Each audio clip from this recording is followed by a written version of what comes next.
A paz do Senhor Jesus. No episódio de hoje vamos ler sobre a origem da Torre de Babel em Gênesis, capítulo 11. Fique à vontade para pegar a sua Bíblia e acompanhar a leitura. Naquele tempo, todos os povos falavam uma língua só. Todos usavam as mesmas palavras. Alguns partiram do Oriente e chegaram a uma planície em Sinar, onde ficaram morando. Um dia disseram uns aos outros: "Vamos, pessoal, vamos fazer tijolos queimados."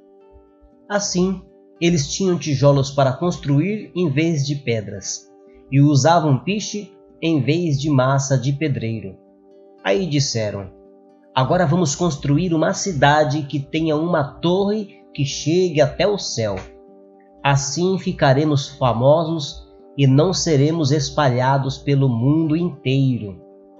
Então o Senhor desceu para ver a cidade e a torre que aquela gente estava construindo.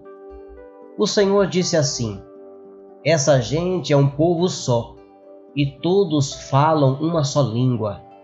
Isso que eles estão fazendo é apenas o começo. Logo, serão capazes de fazer o que quiserem. Vamos descer e atrapalhar a língua que eles falam, a fim de que um não entenda o que o outro está dizendo." Assim, o Senhor os espalhou pelo mundo inteiro e eles pararam de construir a cidade. A cidade recebeu o nome de Babel, pois ali o Senhor atrapalhou a língua falada por todos os moradores da terra e dali os espalhou pelo mundo inteiro. São estes os descendentes de Sem. 2 anos depois do dilúvio, quando Sem tinha 100 anos, nasceu seu filho Arpaxade. Depois disso, Sem viveu mais 500 anos e foi pai de outros filhos e filhas. Quando tinha 35 anos, Arpaxade foi pai de um filho chamado Selá. Depois disso, Arpaxade viveu mais 403 anos e foi pai de outros filhos e filhas. Quando Selá tinha 30 anos, nasceu o seu filho Éber. Depois disso, Selá viveu mais 403 anos e foi pai de outros filhos e filhas. Quando Éber tinha 34 anos, nasceu o seu filho Peleg. Depois disso, Éber viveu mais 430 anos e foi pai de outros filhos e filhas. Quando tinha 30 anos, Peleg foi pai de um filho chamado Reu. Depois disso, Peleg viveu mais 209 anos e foi pai de outros filhos e filhas. Quando Reu tinha 32 anos, nasceu o seu filho Serug.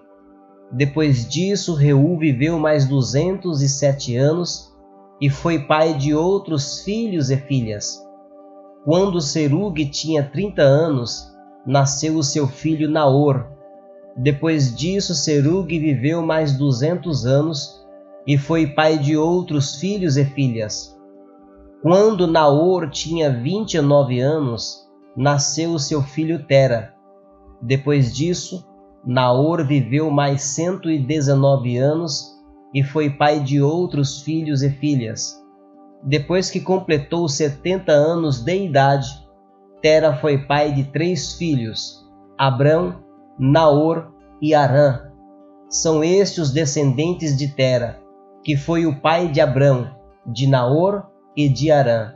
Harã foi o pai de Ló. Tera ainda vivia quando seu filho Harã morreu na Babilônia, na cidade de Ur, onde havia nascido. Abrão casou com Sarai, e Naor casou com Milca. Milca e Iscá eram filhas de Harã. Sarai não tinha filhos, pois era estéril.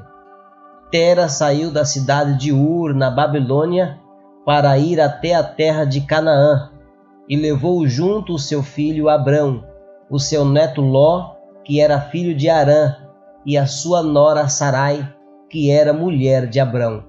Eles chegaram até Harã e ficaram morando ali. E Tera morreu em Harã com a idade de 205 anos. Aleluia! Junto com a edificação de Babel, aquele povo também começou a construir uma torre para fortificar a cidade.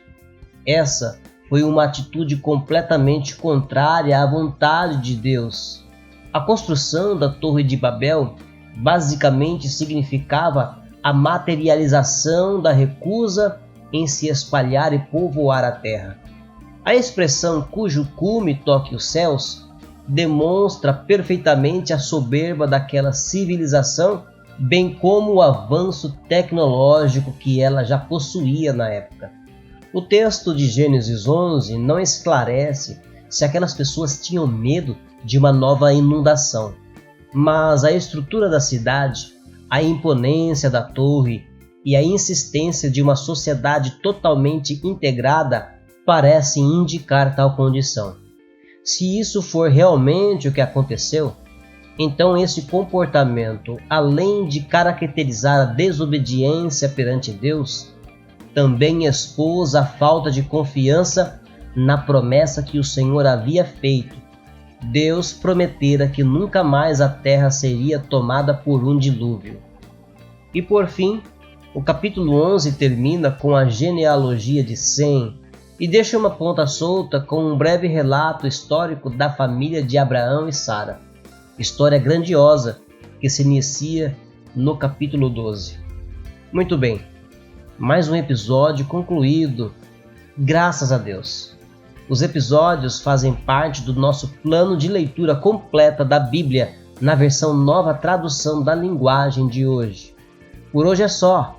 Muito obrigado por ouvir o episódio inteiro. Deus vos abençoe em nome do Senhor Jesus e até o próximo episódio.